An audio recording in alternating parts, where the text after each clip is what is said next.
Magandang araw po mga kaubayan. Ang video po na ito mga kaubayan ay ito po yung katatapos ko lamang pong bumoto doon sa taas doon mga kaubayan, kasi dati dito kami sa baba, ngayon inapadpad kami sa taas. Pagmasdan po natin ang kagandahan ng school ng Isbakbak mga kaubayan, elementary school. Pagmasdan po natin, napakaganda po, malinis po ang school nila. Ililibot po natin ang camera mga kaubayan para makita po natin ang kagandahan ng school ng Isbakbak. Ayan po. Yan. Yan po. Yan po mga kaubayan. Ito po ang school ng Isbakbak. Dati-dati hindi ganito kaganda nung una akong nagpupunta dito mga kaubayan, pero ngayon ay napakaganda na po ang school ng Isbakbak. Elementary school ng Isbakbak ito mga kaubayan. So, bali ito naman po yung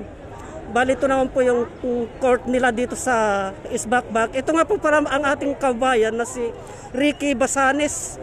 Kung inyo pong maalala yung kanyang paglilingkod dito sa Olongapo, bayan ng Olongapo mga kaubayan, ay isa din po siya sa mga nanunungkulan nung mga nakalipas na taon. Ngayon siya po ang kwan ng palaruan ng mga estudyante mga kaubayan. Kaya tingnan po natin, ikot po natin ang camera mga kaubayan. Ito po. So yung mga nagumpukan dito mga kaubayan ay sila po yung mga tumatakbo o leader. Tumatakbo, sila po yung mga tumatakbo na mga kagawad o barangay, mga kagawad. Ito po, tingnan po natin mga kaubayan. Napakaganda po ang court ng Isbakbak ngayon mga kaubayan. Tingnan po natin, ito, bali court ng mga elementary Isbakbak. Yan po mga kaubayan. So kung nyo pong makikita sa dulo nito mga kaubayan, ayan po ang pinaka-plaza ng elementary school dito sa Isbakbak. Ito po. Yan po. So, maganda na pong pagka-organize nila ngayon mga kaubayan, itong elementary school ng Isbakbak. Kaya gala po natin ang ating camera. Yan po. Si Kamagayam, apag ito ka bubutok? Kunak niyo ka Santa Cruz.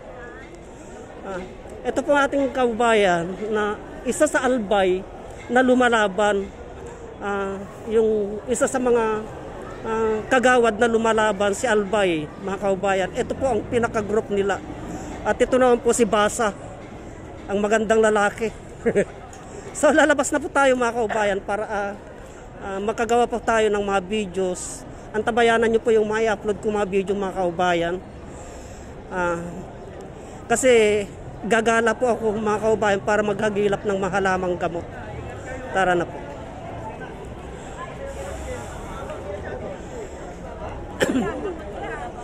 So hindi ganong maraming tao ngayon mga kaubayan kasi tapos na po sila. Tapos na po magboto ang ating mga kaubayan. Nakauwi na po mga kaubayan.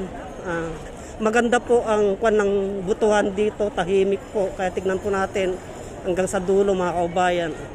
Wala pong gulo, mapayapa po ang butuhan dito sa Olongapo City mga kaubayan. Tara na po.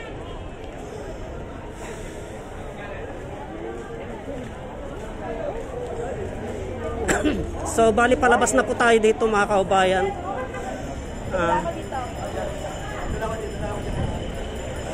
So patuloy pa rin po ang pagdating ng mga tao mga kaubayan para bumoto. Siguro hanggang mamayang hapon to mga kaubayan, walang tigil ang dating ng mga tao. Kaya tayo naman po ay pauwi na.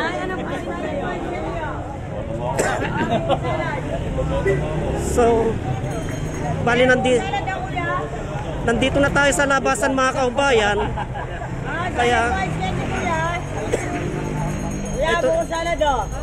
nandito na tayo sa labasan, kaya tayo naman po ay ipagpatuloy po natin ang pag-vlog at tayo naman po ay gagawin siguro.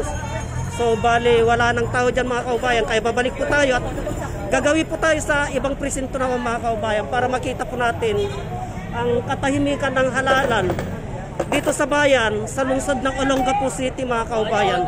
O, shoutout na. Ito ating mga kaubayan na mga watcher, at doon naman po sa kabila yung mga nanunungkulan, mga kaubayan. Kaya ipagpatuloy po natin ang paglalakad.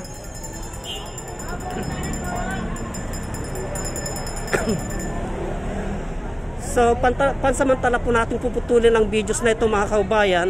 Hanggang dito na lang po, at marami pong salamat.